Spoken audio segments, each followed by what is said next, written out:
मैंने संसद के बाहर आज सुबह ये सुखद दृश्य देखा। नए जमाने की एक महिला पत्रकार नई टेक्नोलॉजी का उपयोग करके अकेले कुशलता के साथ लाइव रिपोर्टिंग करते हुए। मैं नए भारत में पत्रकारिता के इस उभरते युवा चेहरे से सचमुच प्रभावित हूं। केंद्रीय मंत्री धर्मेंद्र प्रधान ने 5 जनवरी 2018 को ये ट्वीट किया था। जिस महिला पत्रकार से मंत्री जी सुबह सुबह इतने प्रभावित हो गए थे, उसका नाम है मौसमी सिंह। उनकी गिनती कांग्रेस पार्टी के सबसे निष्ठावान पत्रकारों में से होती है। तो धर्मेंद्र प्रधान जिस सेल्फी कैमरा रिपोर्टिंग को देखकर इतने भाव विभोर हो उठे थे, वो उस समय तक कोई नई बात नहीं थी। उन पत्रकार महोदया ने भी अपनी फोटो खींचते हुए मंत्री जी की फोटो ट्वीट करके उनकी प्रशंसा कर दी। इस सुंदर दृश्य पर बरखा दत्त समेत पूरा कांग्रेसी इकोसिस्टम जय जयकार कर उठा। ट्विटर पर मानो पुष्प वर्षा होने लगी। उस पत्रकार को लोग जानने लगे। मंत्री जी की कृपा से वो एक सामान्य संवाददाता से अब सेलिब्रिटी रिपोर्टर बन चुकी थी। सेल्फी स्टिक लेकर बहुत सारे पत्रकार संसद और अन्य स्थानों से रिपोर्टिंग करते हैं, लेकिन देश के एक वरिष्ठ केंद्रीय मंत्री ने प्रशंसा के लिए उसे चुना जो घोषित रूप से घनघोर कांग्रेसी था। चलिए कोई बात नहीं, हम एक छोटी सी बात का बतंगड़ बना रहे हैं। मंत्री जी ने किसी की प्रशंसा कर दी तो इसमें ऐसा क्या हो गया? वो तो डिजिटल इंडिया और महिला सशक्तिकरण को साकार होते देख खुश हुए होंगे। वो कोविड का साल था। लॉकडाउन में लोगों को गैस सिलेंडर मिलने में कुछ देरी हो रही थी। कांग्रेसी तंत्र की प्रमुख हिंदू फोबिक पत्रकार सबा नकवी ने ट्वीट किया कि उनके घर में गैस सिलेंडर खत्म हो गया है। देश के तत्कालीन पेट्रोलियम मंत्री धर्मेंद्र प्रधान ने संज्ञान लेते हुए तत्काल उनके घर पर सिलेंडर भिजवाया और इसकी सूचना सोशल मीडिया के माध्यम से दी। सबा नकवी ने मंत्री जी की तारीफों के पुल बांध दिए। धर्मेंद्र प्रधान जी उस दिन इतने गदगद हो गए जितने तब भी नहीं हुए होंगे जब मंत्री बने थे। अपनी सेवा का ये सौभाग्य देने के लिए उन्होंने उल्टा सबा नकवी जी को थैंक यू बोला और आश्वासन दिया कि चिंता करने की कोई बात नहीं है। मानो कहना चाहते हो कि करोड़ों हिंदुओं ने मुझे वोट दिया ही इसलिए है ताकि आप जैसे लोगों की सेवा कर सकूं। पूरे कोविड लॉकडाउन में लाखों करोड़ों लोगों के घर सिलेंडर खत्म हुए होंगे। उन्होंने भी सोशल मीडिया पर शिकायत की होगी, लेकिन मंत्री जी की कृपा केवल सबा नकवी पर ही बरसी।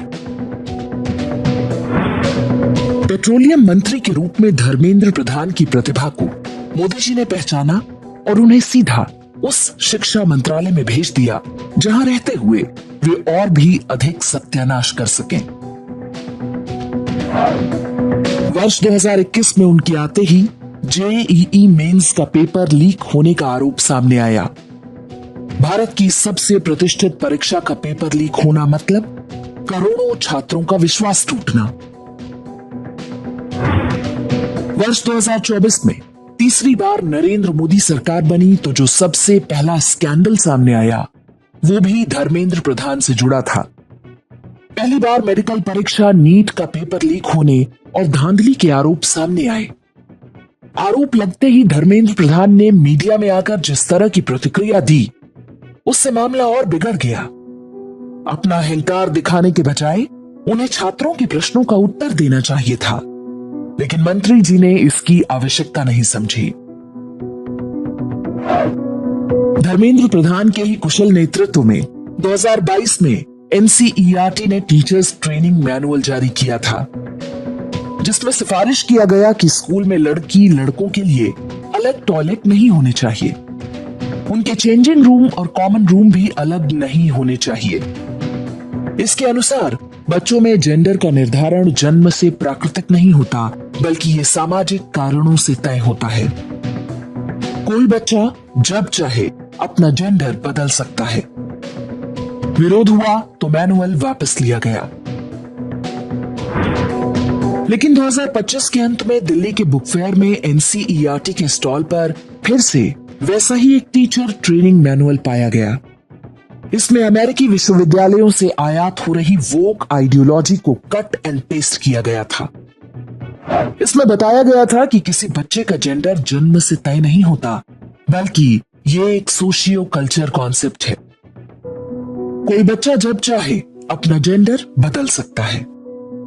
क्या यह संयोग मात्र है कि विरोध के बाद भी बार बार ऐसा टीचर मैनुअल घुसाने का प्रयास हो रहा है? ऐसा करने वाले कौन लोग हैं? क्या उन्हें कोई सजा दी गई? ये वो बातें हैं जो संदेह पैदा करती हैं कि शिक्षा मंत्रालय में कोई है जो बिक चुका है। अमेरिका और यूरोप की कई शक्तियां हैं जो शिक्षा के माध्यम से भारत की आने वाली पीढ़ियों का ब्रेन वॉश करने का अभियान चला रही हैं। यदि धर्मेंद्र प्रधान उन्हें नहीं रोक पा रहे तो उन्हें अपने पद पर रहने का क्या औचित्य है? धर्मेंद्र प्रधान के ही कार्यकाल में नई शिक्षा नीति पर अमल हो रहा है। ये वो काम था जो वास्तव में 2014 में ही हो जाना चाहिए था। एनसीईआरटी की पुस्तकों से मुगलों का महिमा मंडन और हिंदू विरोधी जहर को हटा तो दिया गया, लेकिन अब भी कई विसंगतियां बाकी हैं। उदाहरण के लिए कक्षा 10 की पुस्तक संचयन भाग 2 की ये कहानी, जिसमें मोहम्मद की तुलना भगवान कृष्ण से की गई है। आप स्वयं तय करें कि 16 कलाओं से परिपूर्ण भगवान कृष्ण की तुलना क्या किसी पैगंबर से की जा सकती है?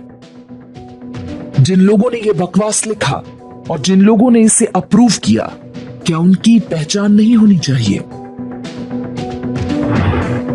वाजपेयी सरकार में मुरली मनोहर जोशी शिक्षा मंत्री थे।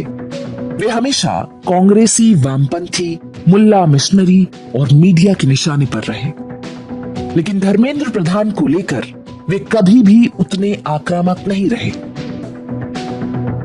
अकेले यही तथ्य ये बताने को पर्याप्त है कि धर्मेंद्र प्रधान अपना काम कितनी निष्ठा के साथ कर रहे हैं।